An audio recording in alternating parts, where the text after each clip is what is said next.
Chapter We. Pie, said the oiler and the correspondent, agitatedly. Don't talk about those things, blast you. Well, said the cook, I was just thinking about ham sandwiches, and a night on the sea in an open boat is a long night. As darkness settled finally, the shine of the light, lifting from the sea in the south, changed to full gold. On the northern horizon a new light appeared, a small bluish gleam on the edge of the waters. These two lights were the furniture of the world. Otherwise there was nothing but waves.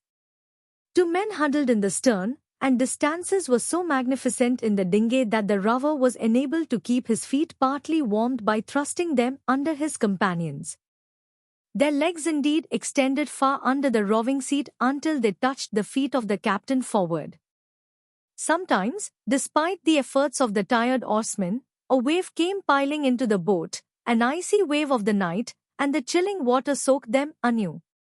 They would twist their bodies for a moment and groan, and sleep the dead sleep once more, while the water in the boat gurgled about them as the craft rocked. The plan of the oiler and the correspondent was for one to row until he lost the ability, and then arouse the other from his seawater couch in the bottom of the boat.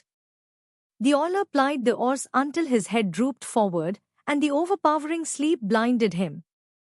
And he rowed yet afterward. Then he touched a man in the bottom of the boat, and called his name. Will you spell me for a little while? He said, meekly. Sure, Billy, said the correspondent, awakening and dragging himself to a sitting position. They exchanged places carefully, and the oiler, cuddling down in the seawater at the cook's side, seemed to go to sleep instantly. The particular violence of the sea had ceased. The waves came without snarling.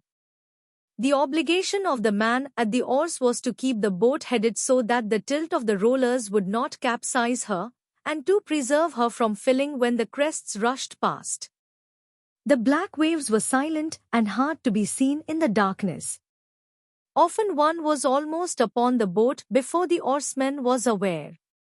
In a low voice the correspondent addressed the captain.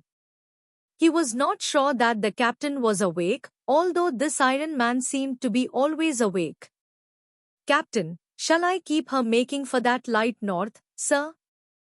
The same steady voice answered him. Yes. Keep it about 2 points off the port bow. The cook had tied a life belt around himself in order to get even the warmth which this clumsy cork contrivance could donate, and he seemed almost stove-like when a rower, whose teeth invariably chattered wildly as soon as he ceased his labor, dropped down to sleep. The correspondent, as he rowed, looked down at the two men sleeping underfoot. The cook's arm was around the oiler's shoulders, and, with their fragmentary clothing and haggard faces, they were the babes of the sea, a grotesque rendering of the old babes in the wood. Later he must have grown stupid at his work, for suddenly there was a growling of water, and a crest came with a roar and a swash into the boat, and it was a wonder that it did not set the cook afloat in his life-belt. The cook continued to sleep, but the oiler sat up, blinking his eyes and shaking with the new cold. Oh, I'm awful sorry, Billy, said the correspondent contritely. That's all right, old boy, said the oiler, and lay down again and was asleep. Presently it seemed that even the captain dozed, and the correspondent thought that he was the one man afloat on all the oceans. The wind had a voice as it came over the waves, and it was sadder than the end. There was a long, loud swishing astern of the boat, and a gleaming trail of phosphorescence, like blue flame, was furrowed on the black waters. It might have been made by a monstrous knife. Then there came a stillness, while the correspondent breathed with the open mouth and looked at the sea.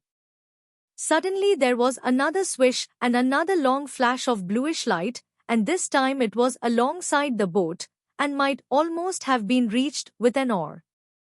The correspondent saw an enormous fiend speed like a shadow through the water, hurling the crystalline spray and leaving the long glowing trail. The correspondent looked over his shoulder at the captain. His face was hidden, and he seemed to be asleep. He looked at the babes of the sea.